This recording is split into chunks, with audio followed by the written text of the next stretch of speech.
ਫਰੀਦ ਨੂੰ ਪਹਿਲੇ ਤਪੱਸਿਆ ਕਰਨ ਦਾ ਕਿਤਨੇ ਸਾਲ ਬੜਾ ਸਮਾਂ ਹੱਥ ਆਇਆ।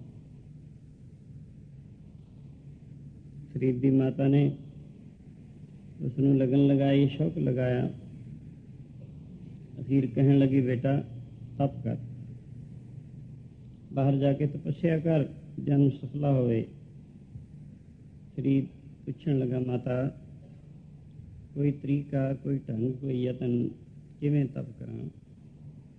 ਮਾਤਾ ਕਹਿਣ ਲੱਗੀ, ਕਿਲੇ 'ਚ ਰਹੀ, ਕੜਾਹ ਪ੍ਰਸ਼ਾਦ ਛਕਿਆ ਕਰੀ, ਮਖਮਲੀ ਗੁਦਾਲਿਆਂ ਤੇ ਸਮਿਆ ਕਰੀ। ਇਹ ਗੱਲਾਂ ਸੁਣ ਕੇ ਫਰੀਦ ਹੈਰਾਨ ਹੋ ਗਿਆ। ਮਾਤਾ ਮੈਂ ਜਾਣਾ ਰੂਹੀਆਂ ਜੰਗਲਾਂ ਦੀਆਂ ਬਾਨਾਂ ਨੂੰ, ਉੱਥੇ ਕਿਲੇ ਕਿੱਥੇ? ਦੂਸਰੇ ਪਤਾ ਨਹੀਂ ਪੱਤੇ ਸੁੱਤੇ ਸੂਤ ਕੇ ਖਾਣ ਨੂੰ ਮਿਲ ਜਾਣ, ਕੜਾਹ ਪ੍ਰਸ਼ਾਦ ਕਿੱਥੇ ਮਿਲਣਾ? ਉੱਥੇ ਮਖਮਲੀ ਗੁਦਾਲਿਆਂ ਤੇ ਸੋਣਾ, ਰੋੜਾਂ ਦੇ ਬਿਸਤਰ ਮਿਲਣੇ ਹਨ ਤਪੱਸਿਆ ਕਰਨ ਵੇਲੇ। ਤਾਂ ਇਸ ਵਾਸਤੇ ਇਹ ਤਿੰਨੇ ਗੱਲਾਂ ਜੋ ਆਪਨੇ ਕਹੀਆਂ ਹਨ, ਇਹ ਕੈਸੇ ਮਿਲ ਸਕਣਗੀਆਂ? ਅੱਗੋਂ ਮਾਤਾ ਕਹਿਣ ਲੱਗੀ, ਬੇਟਾ ਫਕੀਰਾਂ ਦੀਆਂ ਰਮਜ਼ਾਂ ਹੁੰਦੀਆਂ ਹਨ, ਕੋਈ ਗੱਲ ਸਿੱਧੀ ਕਹੀ ਜਾਂਦੀ ਹੈ, ਕੋਈ ਕਿਸੇ ਤਰੀਕੇ ਸਿਰ ਕੁੰਡੀਆਂ ਦੁਆਰਾ ਕਹੀ ਜਾਂਦੀ ਹੈ। ਇਹ ਰਮਜ਼ ਹੈ। ਕਿਲਾ ਕਿਆ ਹੈ? ਸਤਸੰਗ। ਸਤਸੰਗ ਰੂਪੀ ਕਿਲੇ ਦੇ ਵਿੱਚ ਜਿਗਿਆਸੂ ਨੂੰ ਰਹਿਣਾ ਸ੍ਰੇਸ਼ਟ ਹੈ। ਦੂਸਰੇ ਕੜਾਹ ਪ੍ਰਸ਼ਾਦ ਕੀ ਛਕਣਾ? ਜਦੋਂ ਅਤਿਅੰਤ ਭੁੱਖ ਲੱਗੇ, ਭਾਵੇਂ ਕੁਛ ਵੀ ਮਿਲ ਜਾਏ, ਉਹੀ ਕੜਾਹ ਪ੍ਰਸ਼ਾਦ ਤੋਂ ਜ਼ਿਆਦਾ ਚੰਗਾ ਲੱਗੇਗਾ। ਰੱਜੇ ਆਦਮੀ ਨੂੰ ਚੰਗੇ ਚੰਗੇ ਪਦਾਰਥ ਵੀ ਅੱਛੇ ਨਹੀਂ ਲੱਗਿਆ ਕਰਦੇ। ਤਾਂ ਤੇ ਉਸ ਵਕਤ ਛਕਣਾ ਹੋਵੇਗਾ ਜਦੋਂ ਅਤਿਅੰਤ ਭੁੱਖ ਲੱਗੇ। ਇਹ ਕੜਾਹ ਪ੍ਰਸ਼ਾਦ ਛਕਣਾ ਹੈ। ਮਖਮਲੀ ਗੁਦਾਲਿਆਂ ਤੇ ਸੌਣਾ ਕੀ ਹੈ? ਜਦੋਂ ਅਤਿਅੰਤ ਭਜਨ ਕਰਦੇ ਕਰਦੇ ਨੂੰ ਨੀਂਦ ਆਵੇ, ਭਾਵੇਂ ਰੋੜਾਂ ਤੇ ਸੌਂ ਜਾਈ, ਭਾਵੇਂ ਕੰਢਿਆਂ ਤੇ ਸੌਂ ਜਾਈ, ਨਾ ਪਤਾ ਵੀ ਰੋੜਾਂ ਤੇ ਸੁੱਤਾ ਪਿਆ, ਨਾ ਮਖਮਲੀ ਗੁਦਾਲਿਆਂ ਦਾ ਪਤਾ ਹੈ। ਸੁਖੁਪਤ ਨੀਂਦ ਜਾਂ ਸੁਪਨ ਅਵਸਥਾ ਜਿਹੜੀ ਸਰੀਰ ਦੀ ਸੋਝੀ ਨਹੀਂ ਹੋਇਆ ਕਰਦੀ। ਤਾਂ ਤੇ ਇਉਂ ਇਹ ਮਖਮਲੀ ਗੁਦਾਲਿਆਂ ਤੇ ਸੌਣਾ ਹੈ। ਸੋ ਇਹ ਤਿੰਨ ਗੱਲਾਂ ਫਰੀਦ ਦੀ ਮਾਤਾ ਨੇ ਫਰੀਦ ਨੂੰ ਤਪੱਸਿਆ ਕਰਨ ਵੇਲੇ ਜਦੋਂ ਰੂਹੀਆਂ ਜੰਗਲਾਂ ਨੂੰ ਗਿਆ, ਇਹ ਸਿੱਖਿਆ ਦਿੱਤੀ। ਇੱਕ ਤਪੱਸਿਆ ਮਾਰਗ ਜ਼ੋਹਦ ਹੁੰਦਾ ਹੈ, ਇੱਕ ਰਿਆਜ਼ਤ ਹੁੰਦੀ ਹੈ, ਯਾਨੀ ਇੱਕ ਤਪੱਸਿਆ ਹੁੰਦੀ ਹੈ, ਇੱਕ ਭਗਤੀ ਮਾਰਗ ਹੈ, ਦੋ ਹਨ। ਤਪੱਸਿਆ ਦਾ ਮਾਰਗ ਔਖਾ ਹੈ, ਬਹੁਤ ਔਖਾ ਹੈ, ਫਲ ਥੋੜਾ। ਭਗਤੀ ਮਾਰਗ ਇਹ ਸੌਖਾ ਹੈ, ਇਸ ਦਾ ਫਲ ਮਹਾਨ ਹੈ। ਭਗਤੀ ਮਾਰਗ ਵਾਹਿਗੁਰੂ ਦੇ ਭਜਨ ਦੇ ਵਿੱਚ ਬਿਰਤ ਨੂੰ ਲਵਲੀਨ ਕਰਨ ਦਾ ਨਾਮ ਹੈ। ਸਰਵਣ, ਕੀਰਤਨ, ਸਿਮਰਨ ਆਦਿ ਭਗਤੀ ਦੇ ਜਿਹੜੇ ਤਰੀਕੇ। ਸੋ ਫਰੀਦ ਰੋਈਆਂ ਨੂੰ ਚਲਾ ਜਾਂਦਾ ਹੈ। ਉੱਥੇ ਜਾ ਕੇ ਬੜੀ ਕਠਿਨ ਤਪੱਸਿਆ ਕੀਤੀ, 12 ਸਾਲ ਲਗਾਏ। ਦਰਖਤਾਂ ਦੇ ਪੱਤੇ ਸੁੱਤ ਖਾਂਦਾ ਰਿਹਾ। ਇਹੋ ਜਿਹੀ ਦਿਸ਼ਾ ਦੇ ਵਿੱਚ 12 ਸਾਲ ਤੋਂ ਬਾਅਦ ਦਿਲ ਵਿੱਚ ਖਿਆਲ ਆਇਆ ਕਿ ਚਲੋ ਮਾਤਾ ਨੂੰ ਮਿਲ ਆਈਏ, ਨਾਲੇ ਦੱਸਿਆਵਾਂਗੇ ਇਉਂ ਤਪੱਸਿਆ ਕੀਤੀ। ਘਰ ਆ ਜਾਂਦਾ ਹੈ, ਆ ਕੇ ਮਾਤਾ ਨੂੰ ਮੱਥਾ ਟੇਕਿਆ, ਪੁੱਛਣ ਲੱਗੀ, ਬੇਟਾ ਕਿਵੇਂ ਤਪੱਸਿਆ ਕੀਤੀ? ਸਾਰੀ ਗੱਲ ਦੱਸੀ। ਇਉਂ ਰੋਈਆਂ 'ਚ ਰਹਿੰਦਾ ਸਾਂ, ਕੀ ਖਾਂਦਾ ਹੁੰਦਾ ਸੀ? ਖਾਣ ਨੂੰ ਉੱਥੇ ਕੀ ਮਿਲਦਾ ਸੀ? ਦਰਖਤਾਂ ਦੇ ਪੱਤੇ ਸੂਤ ਕੇ ਖਾਂਦਾ ਸੀ। ਸੋ ਇਉਂ ਮਾਤਾ ਕਹਿਣੀ, ਅੱਛਾ ਤੇਰਾ ਕੇਸੀ ਇਸ਼ਨਾਨ ਕਰਵਾਉਣਾ। ਕੇਸੀ ਇਸ਼ਨਾਨ ਕਰਵਾਇਆ। ਕੇਸ ਫਰੋਲਣ ਲੱਗੀ, ਜਾਣ ਕੇ ਕੇਸਾਂ ਨੂੰ ਖਿੱਚਦੀ ਹੈ। ਕੇਸਾਂ ਦੇ ਖਿੱਚਣ ਕਰਕੇ ਸਰੀਰ ਨੂੰ ਖੇਦ ਹੁੰਦਾ, ਕਸ਼ਟ ਹੁੰਦਾ ਹੈ, ਤਕਲੀਫ ਮਹਿਸੂਸ ਕਰਦਾ ਹੈ। ਪੁੱਛਦੀ ਹੈ ਮਾਤਾ, ਕਿਉਂ? ਕਹਿਣਾ, ਮਾਤਾ ਕੇਸ ਖਿੱਚਣ ਤਕਲੀਫ ਹੁੰਦੀ ਹੈ। ਕਹਿਣ ਲੱਗੀ, ਤੈਨੂੰ ਕੇਸ ਖਿੱਚਣ ਤਕਲੀਫ ਨੇ? ਦਰਖਤਾਂ ਦੇ ਪੱਤੇ ਸੂਤ ਕੇ ਖਾਂਦਾ ਸੀ, ਉਹਨਾਂ ਨੂੰ ਵੀ ਤਕਲੀਫ ਹੁੰਦੀ ਹੋਣੀ ਹੈ। ਤੇਰੀ ਤਪੱਸਿਆ ਜੇ ਕਿਸੇ ਕੰਮ ਨਹੀਂ, ਜਾ ਕੇ ਤਪ ਕਰ। ਫਿਰ ਜਾ ਕੇ ਉਸਨੂੰ ਭੇਜ ਦਿੱਤਾ। ਫਿਰ ਫਰੀਦ ਨੇ ਕਾਠ ਦੀ ਰੋਟੀ ਬਣਾ ਲਈ ਹੈ, ਕੁਝ ਥੋੜ੍ਹਾ ਬਹੁਤਾ ਮਿਲ ਗਿਆ, ਸੰਤੁਸ਼ਟ ਰਹਿਣਾ। ਅਤੇ ਉਸ ਅਵਸਥਾ ਦੇ ਵਿੱਚ ਹੀ ਇਹੋ ਜਿਹੇ ਸ਼ਲੋਕ ਉਹਨਾਂ ਦੇ ਇਸ ਅਵਸਥਾ ਦੇ ਮਿਲਦੇ ਹਨ। ਰੋਟੀ ਮੇਰੀ ਕਾਠ ਦੀ, ਰੋਟੀ ਮੇਰੀ ਕਾਠ ਦੀ,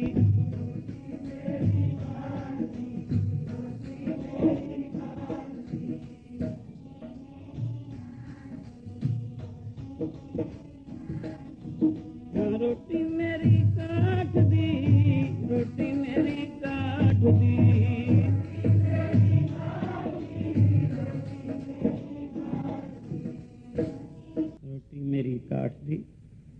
ਲਾਵਣ ਮੇਰੀ ਭੁੱਖ ਜਿਨ੍ਹਾਂ ਖਾਧੀ ਚੋਪੜੀ, ਘਣੇ ਸਹਿਣਗੇ ਦੁੱਖ, ਰੁੱਖੀ ਸੁੱਖੀ ਖਾ ਕੇ ਠੰਡਾ ਪਾਣੀ ਪੀ, ਦੇਖ ਪਰਾਈ ਚੋਪੜੀ ਨਾ ਤਰਸਾਈ ਜੀ। ਸੰਤੋਖ ਵੱਲ ਇਸ਼ਾਰਾ ਹੈ। ਰੋਟੀ ਕਾਠ ਦੀ, ਲਾਵਣ ਕਹੀਏ ਨਾਲ ਨੂੰ ਸਬਜ਼ੀ ਭਾਜੀ ਭੁੱਖ ਹੈ। ਇਹੋ ਜਿਹੇ ਉਸ ਵਕਤ ਦੇ ਸ਼ਲੋਕ ਫਰੀਦ ਦੇ ਮਿਲਦੇ ਹੈ। ਇਹੀ ਜੀ ਦਿਸ਼ਾ ਦੇ ਵਿੱਚ ਸਰੀਰ ਸੁੱਕ ਕੇ ਲੱਕੜਾ ਰਕਾ ਹੋਇਆ ਸੀ ਔਰ ਕਾਲਾ ਕੱਟ ਹੋ ਗਿਆ ਗਰਮੀ ਸਰਦੀ ਚਲਣ ਕਰਕੇ। ਪ੍ਰਤੀਖਿਆ ਵੇਲੇ ਐਸੀ ਦਿਸ਼ਾ ਹੀ ਹੋਇਆ ਕਰਦੀ ਹੈ ਪ੍ਰਤਿਕਸ਼ੂ ਪੁਰਸ਼ਾਂ ਦੀ। ਸੋ ਸਾਸੇ ਰਾਤ ਖੜ ਕੇ ਇਉਂ ਤਪ ਕਰਦਾ ਸੀ।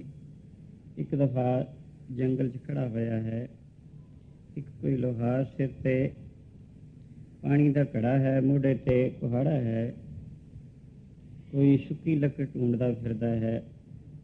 ਉਸਨੂੰ ਫੂਕ ਕੇ ਕੋਲੇ ਬਣਾ, ਕੋਲਿਆਂ ਦੀ ਚਾਨਣ ਨੂੰ ਮੁੱਖ ਰੱਖ ਕੇ ਫਿਰਦਿਆਂ ਫਿਰਦਿਆਂ ਜਿੱਥੇ ਫਰੀਦ ਖੜਾ ਸੀ ਅੰਧੇਰੇ ਵਿੱਚ, ਸੋਚਿਆ ਵੀ ਇਹ ਸ਼ਾਇਦ ਲੱਕੜ ਸੁੱਕੀ ਹੋਣੀ ਹੈ। ਕੁਹਾੜੇ ਦਾ ਪਿਛਲਾ ਪਾਸਾ ਮਾਰ ਕੇ ਪੀਣ ਪਤਾ ਲੱਗ ਜਾਂਦਾ ਸੁੱਕੀ ਗਿੱਲੀ ਲੱਕੜ ਉਸਦੀ ਆਵਾਜ਼ ਤੋਂ। ਸੋ ਜਦੋਂ ਪਿਛਲਾ ਪਾਸਾ ਕੁਹਾੜੇ ਦਾ ਮਾਰਿਆ, ਉਸ ਮੌਕੇ ਫਰੀਦ ਬੋਲਿਆ ਤੇ ਇਉਂ ਉਸ ਮੌਕੇ ਸ਼ਲੋਕ ਉਚਾਰਨ ਕੀਤਾ।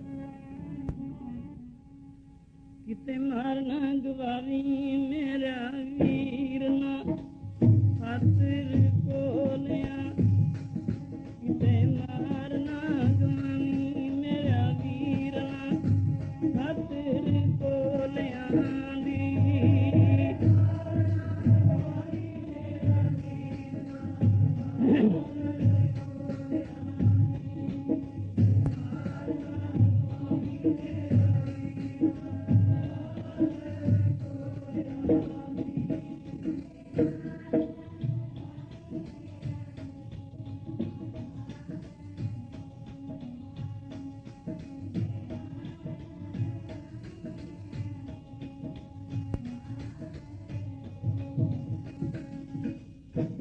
ਫਰੀਦਾ ਕੰਧ ਕੁਹਾੜਾ, ਸਿਰ ਖੜਾ ਵਣਕੈ ਸਰ ਲੋਹਾਰ, ਔ ਲੋੜੀ ਸ਼ੋ ਆਪਣਾ ਤੂੰ ਲੋੜੇ ਅੰਗਿਆ। ਸਿਰ ਤੇ ਘੜਾ, ਮੋਢੇ ਤੇ ਕੁਹਾੜਾ, ਵਣ ਦੇ ਵਿੱਚ ਕੋਲਿਆਂ ਦੇ ਵਾਸਤੇ ਕਿਉਂ ਢੂੰਡਦਾ ਫਿਰਦਾ ਹੈ। ਕਹਿੰਦਾ ਹੈ ਤੂੰ ਇਸ ਸਰੀਰ ਦੇ ਕੋਲੇ ਬਣਾਉਣੇ ਚਾਹੁੰਦਾ ਹੈ, ਮੈਂ ਇਸ ਤੋਂ ਰੱਬ ਦੀ ਪ੍ਰਾਪਤੀ ਕਰਨੀ ਚਾਹੁੰਦਾ ਹਾਂ। ਇਤਿਆਦ ਇਹੋ ਜਿਹੀ ਦਿਸ਼ਾਇਓਂ ਵੀ ਤਪੱਸਿਆ ਕੀਤੀ। ਉਸ ਤੋਂ ਬਾਅਦ ਫਿਰ ਫਰੀਦ ਨੇ ਸੋਚਿਆ ਚਲੋ ਮਾਤਾ ਨੂੰ ਮਿਲ ਆਈਏ, ਨਾਲੇ ਦੱਸੇ ਆਈਏ 12 ਸਾਲ ਹੋ ਗਏ ਬਈਓਂ ਤਪੱਸਿਆ ਕੀਤੀ। ਰਸਤੇ ਦੇ ਵਿੱਚ ਖਿਆਲ ਕੀਤਾ ਵੀ ਕੁਛ ਆਪਣੀ ਤਪੱਸਿਆ ਦੀ ਸ਼ਕਤੀ ਦੀ ਪ੍ਰੀਖਿਆ ਕਰ ਲਵਾਂ। ਚਿੜੀਆਂ ਚੁਗਦੀਆਂ ਫਿਰਦੀਆਂ, ਆਵਾਜ਼ ਦਿੱਤੀ ਮਰ ਜਾਓ, ਸਭ ਮਰ ਗਈਆਂ। ਫਿਰ ਦਿਲ ਵਿੱਚ ਖਿਆਲ ਆਇਆ ਵੀ ਇਹਨਾਂ ਨੇ ਮੇਰਾ ਕੀ ਵਿਗਾੜਿਆ, ਗਰੀਬ ਜਾਨਵਰਾਂ ਨੂੰ ਮਾਰ ਦਿੱਤਾ, ਇਹ ਠੀਕ ਨਹੀਂ ਹੋਈ ਗੱਲ। ਫਿਰ ਆਵਾਜ਼ ਦਿੱਤੀ ਉੜ ਜਾਓ, ਚਿੜੀਆਂ ਸਭ ਉੜ ਗਈਆਂ। ਇਹ ਮਾਂ ਨੂੰ ਦੱਸੂਗਾ। ਅੱਗੇ ਕਿਸੇ ਪਿੰਡ ਵਿੱਚ ਹੀ ਗੁਜ਼ਰਨਾ ਸੀ। ਕੋਈ ਲੜਕੀ ਪਾਣੀ ਭਰ ਰਹੀ ਹੈ, ਚੜ੍ਹਦੀ ਵਰੇਸ ਹੈ। ਉਸਨੂੰ ਕਹਿਣ ਲੱਗਾ ਬੇਟਾ ਪਾਣੀ ਪਿਲਾਓ, ਪਿਆਸ ਲੱਗੀ ਹੈ। ਉਹ ਕਹਿਣ ਲੱਗੀ ਠਹਿਰ ਜਾ ਬਾਬਾ ਪਿਲਾਉਂਦੀ ਹਾਂ। ਪਾਣੀ ਕੜ ਡੋਲ ਖੂਹ ਵਿੱਚੋਂ ਘੜਾ ਭਰਿਆ ਪਿਆ ਹੈ, ਉਸਦੇ ਉੱਪਰ ਡੋਲੀ ਜਾ ਰਹੀ ਹੈ। ਫਿਰ ਕਹਿਣ ਲੱਗਾ ਫਰੀਦ ਬੇਟਾ ਪਾਣੀ ਪਿਲਾਓ, ਪਿਆਸ ਲੱਗੀ ਹੈ। ਉਹ ਕਹਿੰਦੀ ਠਹਿਰ ਜਾ ਬਾਬਾ, ਇੱਥੇ ਚਿੜੀਆਂ ਨਹੀਂ ਮਰ ਜਾਣਗੀਆਂ, ਉੱਡ ਜਾਣਗੀਆਂ। ਇਹ ਸੁਣ ਕੇ ਹੈਰਾਨ ਹੋ ਗਿਆ ਫਰੀਦ ਵੀ ਕਿਤਨੇ ਮੀਲਾਂ ਤੇ ਗੱਲ ਹੋਈ, ਇਸਨੂੰ ਕਿਵੇਂ ਪਤਾ। ਸੋ ਚਿੱਤ ਵਿੱਚ ਪਿਆਸ ਤਾਂ ਭੁੱਲ ਗਈ, ਹੋਰ ਹੀ ਖਿਆਲ ਹੋ ਗਏ ਪੁੱਛਾਂਗੇ ਇਹ ਸ਼ਕਤੀ ਕਿੱਥੋਂ ਪਾਈ। ਸੋ ਇਸੀ ਤਰ੍ਹਾਂ ਜਦੋਂ ਕਾਫੀ ਦੇਰ ਤੱਕ ਉਹ ਲੜਕੀ ਪਾਣੀ ਡੋਲ ਹਟੀ, ਕਹਿਣ ਲੱਗੀ ਲੈ ਪਾਣੀ ਪੀ। ਪਾਣੀ ਪੀ ਕੇ ਆਪਣਾ ਰਸਤਾ ਫੜ। ਕਹਿਣ ਲੱਗਾ ਹੁਣ ਪਾਣੀ ਨਹੀਂ ਪੀਣਾ, ਮੈਂ ਪੁੱਛਣਾ ਚਿੜੀਆਂ ਨਾਲ ਜੋ ਵਾਰਤਾ ਕਿਤਨੇ ਮੀਲ ਪਿੱਛੇ ਹੋਈ, ਤੈਨੂੰ ਇੱਥੇ ਕਿਵੇਂ ਪਤਾ ਲੱਗਾ। ਕਹਿਣ ਲੱਗੀ ਇਹਨਾਂ ਗੱਲਾਂ ਤੇ ਕੀ ਲੈਣਾ ਬਾਬਾ, ਤੂੰ ਪਾਣੀ ਪੀ ਕੇ ਰਸਤਾ ਫੜ। ਨਹੀਂ, ਕਹਿਣ ਲੱਗਾ ਤੈਂ ਕੀ ਘਾਲਣਾ ਕਰ ਲਈ, ਕੀ ਤਪੱਸਿਆ ਕੀਤੀ, कहने लगी मैं कोई तपस्या नहीं की, मेरी उम्र सारी 22 साल की है, मैं तो ये जो कुछ पाया पति सेवा विचों पाया है और मैं कोई तपस्या नहीं की है। फिर आ पानी इतना पानी डोलिया, फजूल पानी डुलदा सी। वो कहने लगी पानी फजूल नहीं सी डुलदा, कम आ रहा सी किते। मेरी भैन के घर में अग लगी हुई सी, वो बजाउंदी सी, पानी एवं नहीं सी जा रहा। इन्नियां गल्लां सुन के फरीद पिछे मुड़ गया, कहना कुछ नहीं अजे मेरा बनया। ये तो कल दियां चढ़ती वरेस दियां लड़कियां ज्यादा ताकत रखदियां। फिर जाके फरीद ने कठिन तपस्या, अखीर फरीद शौक विच आके पैरों में संगल बन के खूह विच भी लटकता रहा कि मेरा रब मिल जाए। ते यही जी दिशा दे विच शरीर सुक के कंडा होया सी, हिलण दी ताकत नहीं, मुर्दे दी न्याई होया सी। मुर्दा जान के कां पैरों ते आके ठुंगा मारदे से पैरों दी तलियां ते, यह जान के शायद मुर्दा होना है। कां दा सुभाव हुंदा है, कोई जानवर होवे हौली हौली पहले उसके ठुंगा मारते मारते अख वाल जाना, अख ते ठुंग मार के परखना भी जे मरिया तैनू खावा, जे जीवंदा है तो परे हो जाना। सो इसी तरह पैरों दीयां तलियां ते ठुंगा मारदा मारदा कां अखां वालों जा रहा सी। उस दिशा उस दे नाल गलबात करदे यह जे श्लोक फरीद ने उच्चारण कीते सन। हो कागा ए तो नैन मत छेड़ियो, कागा ए तो नैन मत छेड़ियो,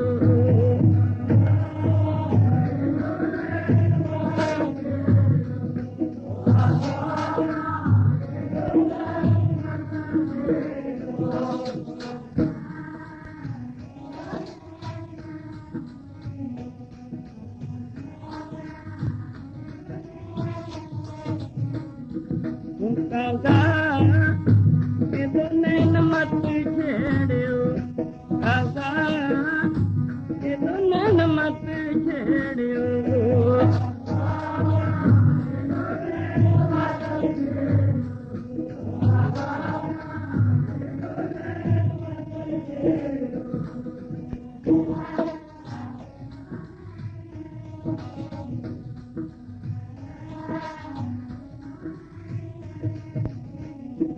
मैनू फिर देखण दी आस, मैनू फिर देखण दी आस,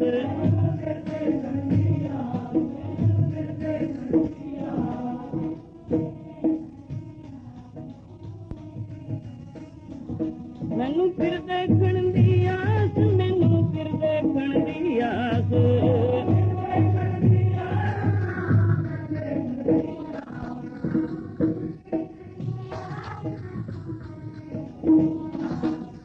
फिर देखण दी आस, मैनू फिर देखण दी आस।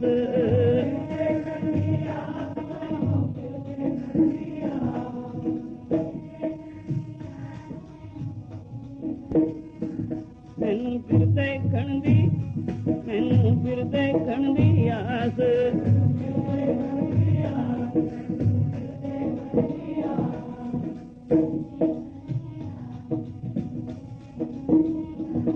कागा ये तो नैन मत छेड़ियो, कागा ये तो नैन मत छेड़ियो।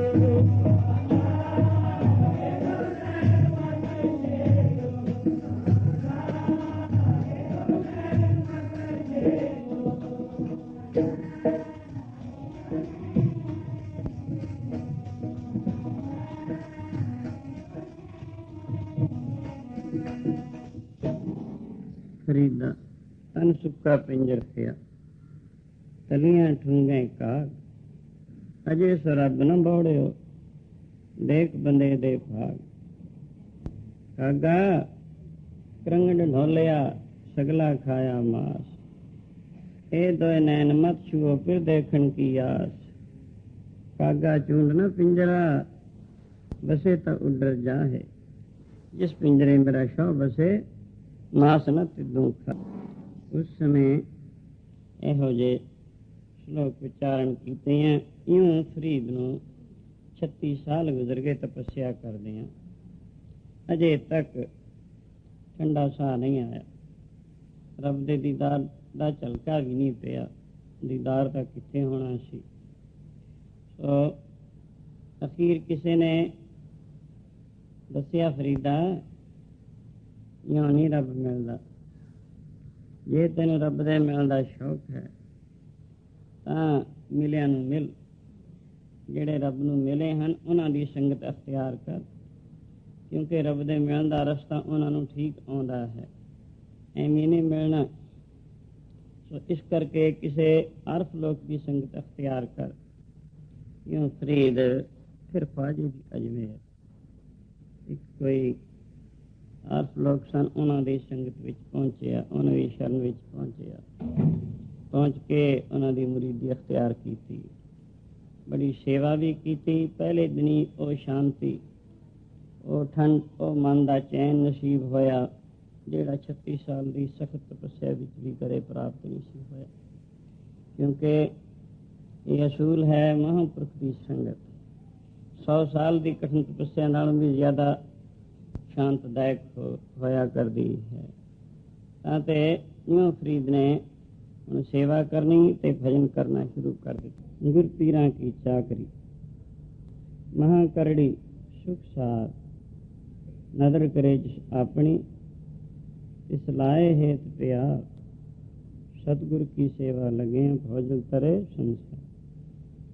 ਸੋ ਇਉਂ ਫਰੀਦ ਨੇ ਸੇਵਾ, ਜਿੱਥੇ ਹੋਰ ਬਹੁਤ ਕਿਸਮ ਦੀ ਸੇਵਾ ਸਰੀਰ ਕਰਕੇ ਕਰਨੀ ਆਰੰਭੀ, ਨਿਰੰਤਰ ਖਿਆਲ ਚਿਤ ਬਿਰਤੀ ਸਿਮਰਨ ਔਰ ਧਿਆਨ ਵਿੱਚ ਲੱਗੀ ਰਹਿੰਦੀ। ਸਰੀਰ ਕਰਕੇ ਸੇਵਾ, ਸਰੀਰ ਦੀ ਸਫਲਤਾ ਸੇਵਾ ਕੀਤੇ हैं, मन ਦੀ ਸਫਲਤਾ ਭਜਨ ਕੀਤੇ हैं, ਧਨ ਦੀ ਸਫਲਤਾ ਦਾਨ ਕੀਤੇ हैं इत्यादि। ਇਉਂ ਫਰੀਦ ਨੇ ਕਈ ਸਾਲ ਗੁਜ਼ਾਰੇ, 12 ਸਾਲ ਪੂਰੇ ਹੋਣ ਵਾਲੇ ਹੈ। ਸੇਵਾ ਕਰਦੇ ਹਾਂ, ਭਜਨ ਕਰਦੇ ਹਾਂ, ਮਨ ਸ਼ੁੱਧ ਇਕਾਗਰ ਹੁੰਦਾ ਚਲਾ ਗਿਆ। तो ਜਿੱਥੇ ਹੋਰ ਸੇਵਾ ਉੱਥੇ ਇੱਕ ਸੇਵਾ, ਸਵੇਰੇ ਜਲ ਗਰਮ ਕਰਕੇ ਆਪਣੇ ਮੁਰਸ਼ਦ ਦਾ ਇਸ਼ਨਾਨ ਕਰਵਾਉਣਾ ਉਸਨੇ ਸੰਭਾਲੀ ਹੋਈ ਸੀ। ਰੋਜ਼ਾਨਾ ਇਸ ਵਿੱਚ ਨਾਗਾ ਨਹੀਂ ਸੀ ਪੈਂਦਾ। ਕਿਸੇ ਮਤ ਮਤਾਂਤਰ ਦੇ ਵੀ ਮਹਾਂਪੁਰਖ ਹਨ, ਉਹਨਾਂ ਦਾ ਅੰਮ੍ਰਿਤ ਵੇਲੇ ਨੂੰ ਸੰਭਾਲਣਾ ਜ਼ਰੂਰੀ ਸੁਭਾਅ ਹੋਇਆ ਕਰਦਾ ਹੈ। ਉਸ ਵੇਲੇ ਉੱਠ ਕੇ ਇਸ਼ਨਾਨ ਆਦਿ ਕਰਕੇ ਸਰੀਰ ਦੀ ਸ਼ੁੱਧੀ ਦੁਆਰਾ ਸਮਾਧੀ ਵਿੱਚ ਲੀਨ ਹੋਣਾ ਹੁੰਦਾ। ਇਸੇ ਤਰ੍ਹਾਂ ਇਹ ਮਹਾਂਪੁਰਖ ਬਿਰਧ, ਬਹੁਤ ਬਿਰਧ ਸਰੀਰ ਸੀ, ਗਰਮ ਜਲ ਕਰਕੇ ਉਸ ਨਾਲ ਫਰੀਦ ਇਸ਼ਨਾਨ ਕਰਵਾਇਆ ਕਰਦਾ ਸੀ। ਖਾਸੀ ਰਾਤ ਰਹਿੰਦੇ ਹਾਂ। तो इसी तरह कई साल गुजर गए। सर्दी का मौसम आया एक दफा, तो जिथे अजकल मांगू इशनान के सौखे साधन नहीं सन, अजकल हीटर हो गए, अंदर ही इशनान सौखा हो जाता है, कोई बाहर उद्यम करने की लोड़ नहीं, नलके छलके लागे सब आराम है।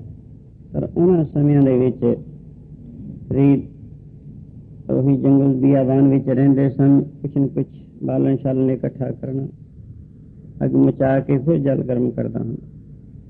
ਸੋ ਅੱਜ ਰਾਤ ਨੂੰ ਬਾਰਿਸ਼ ਬਹੁਤ ਪੈ ਗਈ, ਇਤਨੀ ਬਾਰਿਸ਼ ਪੈ ਗਈ ਸਾਰਾ ਬਾਲਣ ਵੀ ਭਿੱਜ ਗਿਆ।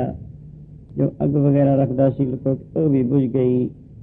ਵੇਲਾ ਹੋ ਗਿਆ ਉੱਠਣ ਦਾ, ਇਸ਼ਨਾਨ ਆਦਿ ਕਰਾਉਣ ਦਾ। ਪਰ ਆਸਮਾਨ ਦੇ ਵਿੱਚ ਬੱਦਲ, ਕਾਲੀਆਂ ਘਟਾਂ, गोडे गोडे पानी फिरदा है, बालन सारा भिज गया, अग सारी बुझ गई है, किवें कीता जाए। इउं यही जी दिशा दे विच फरीद उस मौके अपने मन दे नाल कुछ विचारां कशमकश करदा होया इहो जिहे श्लोक उच्चारण कीता करदा। फरीद गलियां चिक्कड़ दूर खर नाल प्यारे ने, चलां तां भिजे कंबली राह ਤਾਂ ਟੁੱਟੇ ਨੇ। ਇਸ਼ਨਾਨ ਕਰਾਉਣ ਵਾਸਤੇ ਬੜੀਆਂ ਦਿੱਕਤਾਂ ਪੇਸ਼ ਆਉਣੀਆਂ, ਸਾਧਨ ਸਾਰੇ ਖਤਮ ਹਨ। ਵਕਤ ਇਹੋ ਜਿਹਾ ਕਿ ਤੁਮ ਅੱਗ ਵਗੈਰਾ ਹੋਰ ਬਾਲਣ ਛਾਲਣ ਦਾ ਇੰਤਜ਼ਾਮ ਨਹੀਂ ਬਣ ਸਕਣਾ। ਅਗਰ ਇਸ਼ਨਾਨ ਨਾ ਕਰਾਇਆ ਗਿਆ कितने साल की जो कालना सेवा है ਉਹਦੇ ਵਿੱਚ ਭੰਗਣਾ ਪੈਂਦੀ ਹੈ। ਇਸ ਕਰਕੇ ਇਹੋ ਜਿਹੇ ਵਿਚਾਰਾਂ ਨੂੰ ਮੱਦੇ ਨਜ਼ਰ ਰੱਖਦਿਆਂ ਹੋਇਆਂ ਇਉਂ ਉਚਾਰਨ ਕਰਦਾ ਹੈ। ਜੇ ਮੈਂ ਚੱਲਦਾ ਤਾਂ ਭਿੱਜਦੀ ਹੈ ਕੰਬਲੀ, ਜੇ ਮੈਂ ਚੱਲਦਾ ਤਾਂ ਭਿੱਜਦੀ ਹੈ ਕੰਬਲੀ, ਜੇ ਰਹਿੰਦਾ ਨਿਉ ਟੁੱਟਦਾ ਮੇਰਾ ਰਹਿੰਦਾ ਨਿਉ ਟੁੱਟਦਾ, ਜੇ ਮੈਂ ਚੱਲਦਾ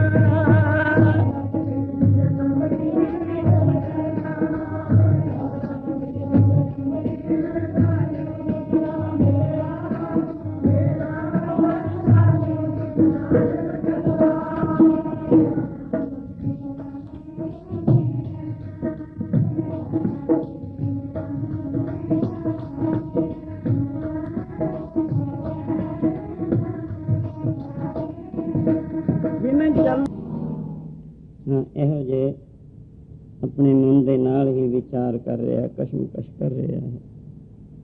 ਸਵੇਰ ਦਾ ਵਕਤ ਅੰਮ੍ਰਿਤ ਵੇਲਾ, ਉਸਨੂੰ ਬੜਾ ਵਡਿਆਇਆ ਅੰਮ੍ਰਿਤ ਵੇਲਾ, ਸੱਚ ਨੂੰ ਵਡਿਆਈ ਵਿਚਾਰ ਕਰਨੀ ਆਵੇ, ਕੱਪੜਾ ਨਦਰੀ ਮੋਖ ਦਵਾ। ਅੰਮ੍ਰਿਤ ਵੇਲੇ ਨੂੰ ਬਹੁਤਾ ਵਡਿਆਇਆ। ਚੌਥੇ ਪੈਰ ਸੁਬਾਹ ਕੇ ਸੁਰਤਿਆਂ ਉਪਜੈ ਚਾਓ, ਤਿਨਾਂ ਦਰਿਆਵਾਂ ਸਿਉ ਦੋਸਤੀ, ਮਨ ਮੁਖ ਸੱਚਾ ਨੂੰ। ਅੰਮ੍ਰਿਤ ਵੇਲੇ ਦੀ ਬੜੀ ਸਿਫਤ ਕੀਤੀ ਹੈ। ਅੱਠਾਂ ਪੈਰਾਂ ਵਿੱਚੋਂ ਉਹ ਪਹਿਰ ਜਿਹੜਾ ਅੰਮ੍ਰਿਤ ਵੇਲਾ ਬ੍ਰਹਮ ਮੁਹੂਰਤ, ਉਹਨੂੰ ਸਭ ਮਤ ਮਤਾਂਤਰਾਂ ਵਾਲਿਆਂ ਨੇ ਵਡਿਆਇਆ ਹੈ। ਭਜਨ ਬੰਦਗੀ ਦੇ ਵਾਸਤੇ ਖਾਸ ਕਰ ਅੱਛਾ ਸਮਾਂ ਹੈ। ਫਰੀਦ ਆਪਣੇ ਮਨ ਦੇ ਨਾਲ ਕਸ਼ਮਕਸ਼ ਕਰ ਰਿਹਾ ਹੈ। ਕੀ ਕਹਿੰਦਾ ਹੈ? ਗਲੀਆਂ ਚਿੱਕੜ ਦੂਰ ਕਰਨਾਲ ਪਿਆਰੇ ਨੇ, ਚਲਾਂ ਤਾਂ ਭਿੱਜੇ ਕੰਬਲੀ, ਰਹਾਂ ਤਾਂ ਟੁੱਟੇ ਨੇ। ਜੇ ਕਿਸੇ ਤਰੀਕੇ ਸੇ ਇਸ਼ਨਾਨ ਵਗੈਰਾ ਕਰਨ ਦਾ ਉਦਮ ਕੀਤਾ ਜਾਂਦਾ, ਬੜੀ ਖੇਚਲ, ਬੜਾ ਕਸ਼ਟ ਹੁੰਦਾ ਦੀਂਦਾ ਹੈ। ਜੇ ਨਹੀਂ ਤਾਂ ਇਤਨੀ ਦੇਰ ਦੀ ਘਾਲਣਾ ਸੇਵਾ ਦੇ ਵਿੱਚ ਵਿਘਨ ਪੈਂਦਾ ਹੈ।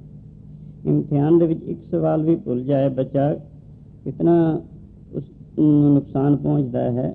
ਇਸੀ ਤਰ੍ਹਾਂ ਹੀ ਫਰੀਦ ਨੇ ਸੋਚਿਆ ਵੀ ਐਸਾ ਨਹੀਂ ਚਾਹੀਦਾ। ਅਖੀਰ ਮਨ ਦੇ ਅੰਦਰ ਫੈਸਲਾ ਕਰਕੇ ਦੇਖੀ ਜਾਊ, ਸਿਰ ਤੇ ਪਰੇ ਪ੍ਰੇਮ ਜਿਹੜਾ ਹੈ ਸਿਰੋਂ ਪਰੇ ਹੋ ਕੇ ਨਹੀਂ ਰਿਹਾ ਕਰਦਾ ਹੈ। ਜੋ ਤਾਂ ਪ੍ਰੇਮ ਖੇਲਣ ਕਾ ਚਾਓ, ਸਿਰ ਥਰ ਤਲੀ ਗਲੀ ਮੁਰੀ ਆਓ, ਇਤ ਮਾਰਗ ਪੈਰ ਧਰੀ ਜਾਏ, ਸਿਰ ਦੀਜੈ ਕਾਣ ਨਾ ਕੀਜੈ। ਇਉਂ ਵਿਚਾਰ ਕਰਦਿਆਂ ਹੋਇਆਂ ਫਿਰ ਇਉਂ ਆਪਣੇ ਮਨ ਨੂੰ ਦ੍ਰਿੜਤਾ ਦੇ ਘਰ ਵਿੱਚ ਲਿਆਂਦਾ। ਮੇਰੀ ਟੁੱਟੇ ਨਾ ਪ੍ਰੇਮ ਵਾਲੀ ਡੋਰੀ, ਖਿੱਚ ਭਾਵੇਂ ਜਾਵੇ ਕੰਬਲੀ, ਮੇਰੀ ਟੁੱਟੇ ਨਾ ਪ੍ਰੇਮ ਵਾਲੀ, ਖਿੱਚ ਭਾਵੇਂ ਜਾਵੇ ਕੰਬਲੀ।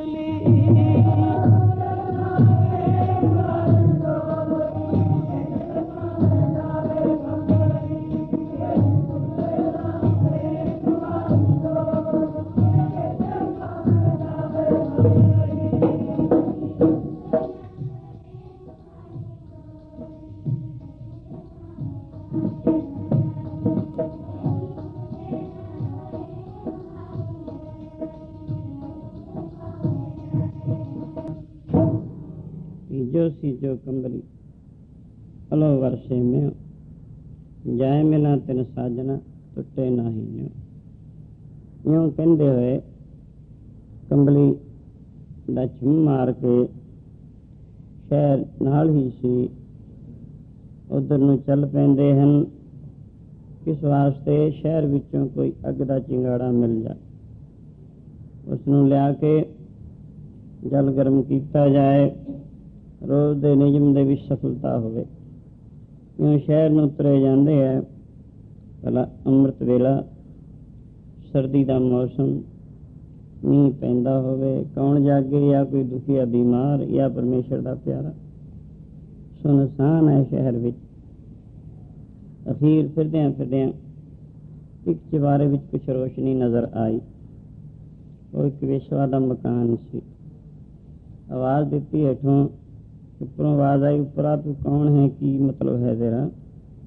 ਫਰੀਦ ਉੱਪਰ ਚੜ੍ਹ ਗਿਆ ਪੌੜੀਆਂ ਥਾਈ। ਉਹ ਪੁੱਛਣ ਲੱਗੀ, ਤੂੰ ਕੌਣ ਹੈ? ਤੇਰਾ ਕੀ ਮਤਲਬ? ਇਹ ਜੇ ਸ਼ਖਸ ਸਰਦੀ ਦੇ ਮੌਸਮ ਵਿੱਚ ਔਰ ਬਾਰਿਸ਼ ਪੈਂਦੀ ਵਿੱਚ ਫਿਰ ਰਹੇ ਹੈ। ਉਹ ਕਹਿਣ ਲੱਗਾ, ਮਾਤਾ ਫਿਰਦਾ ਕੀ ਹੈ? ਬੜਾ ਕਸ਼ਟ ਹੈ, ਬੜਾ ਦੁੱਖ ਹੈ। ਮੇਰੇ ਨਿਯਮ ਵਿੱਚ ਭੰਗਣਾ ਪੈਂਦੀ ਹੈ, ਸੋ ਮੈਂ ਅੱਗ ਢੂੰਡਦਾ ਫਿਰਦਾ, ਜੇ ਕਿਤੋਂ ਮਿਲ ਜਾਏ ਕੁਛ ਚਿੰਗਾੜਾ। ਸੋ अगों उसने कहा अग तो मिल जाएगी फरीदा, पर महंगी मिलेगी। कितनी महंगी? अगर अग ले जानी है तो अख की डेली कट के दे जा, उन्नी च मिल जाऊगी, इधर सस्ती नहीं। एक गल सुन के बहुत खुश होया, कहेंगे तो कुछ भी मुश्किल गल नहीं। जेकर इसके बदले सिर मंग लिया जाता फिर भी किहड़ा बहुता महंगा सी, क्योंकि शरीर असत वस्तु, ना रहन वाली वस्तु है। रब परमेश्वर शरीर भी सत वस्तु है, जिहदा कदे भी नाश नहीं हुंदा। उसने मिलना है, उसकी होनी है प्राप्ति। ये शरीर चलिया जावे, ये शरीर लग जावे, फिर भी ये रब प्राप्त हो जावे, फिर भी सस्ता सौदा है। ताते तो कुछ भी गल नहीं है। कहने लगा माता ले अख की डेली कढ़ ले तो इतनी अग दे दे। वो अपने आप कढ़। फरीद ने चाकू लेके अख की डेली कढ़ के मूहरे रख दी। अख ते पट्टी बन लई, अग दा चिंगाड़ा मिल गया, बड़िया मुश्किलों नाल लियांदा गया। बड़े यत्नां नाल अग वगैरह मचा के जल गर्म किया, दिन चढ़ गया। स्नान करवाया अपने मुर्शद दा, गुरु दा। स्नान करवा के आसन ते वो सज गए, समाधिष्ट हो जाते हैं। काफ़ी देर तक समाधि विच लीन रहे। दिन चढ़े, फरीद नूं आवाज़ दिती गई। अज उसकी इहो जी कारणा ते अत्यंत प्रसन्नता हुई। बुलाया फरीद, फरीद उरिया अख ते पट्टी बनी है, की कारण है? कहने लगा जी आई है, यानी दुखनी आई है अख। चंगा खोल दे जे आई है। पहली अख नाल छोटी आई है। अख भी साबित हो जाती है पहली नाल कुछ छोटी। और ओ परमात्मा की जोत, रब की जोत, जिस दे वास्ते पहले 36 साल कठिन तपस्या की थी, किते झलका भी नहीं सी वजिया। अज पूरी जोत प्रकाश कर आई। अंतरात्मे साक्षात हो गया, परमात्मा का मिलाप हो गया, जन्म की सफलता होगी। जादे वास्ते इन्नियां कालना सन, जिस तो उपर कुछ भी नहीं। वो परम पदवी जिसनों पा के स्वर्ग दे राज भी तुच्छ गंदगलीज दुनिया प्रतीत होंगे हैं, वो अवस्था प्राप्त हो गई। फरीद निहाल हो गया, यानी सेवा नूं मेवा, सेवा नूं फल लग गया। कोई काम किया जाए कुछ देर दे सेवन नाल वो फल दिया करता है। पहले दिन ही उसका फल नहीं होया करता, कुछ देर की सेवा हमेशा फलदायक होया करती है। अज पहले दिन बच्चे नूं स्कूले पाइए, पहले दिन ही ग्रेजुएट नहीं हो जाता। ग्रेजुएट होने वास्ते 14 साल लगते हैं।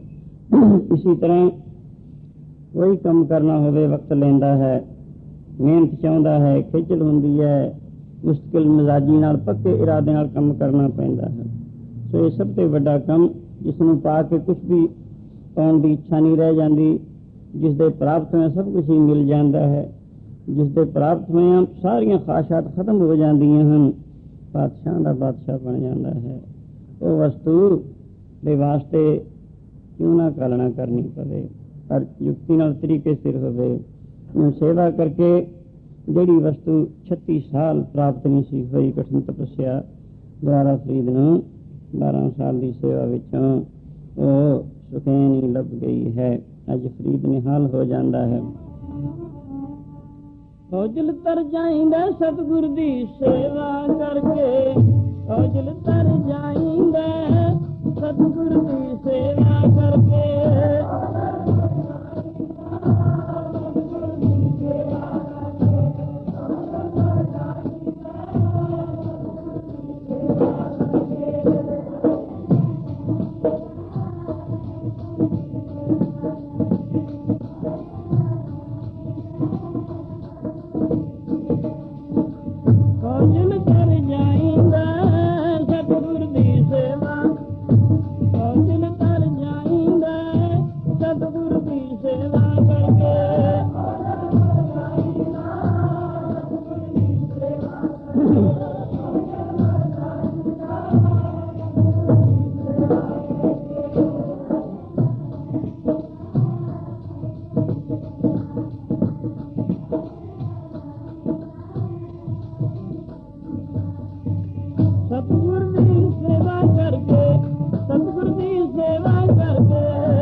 पे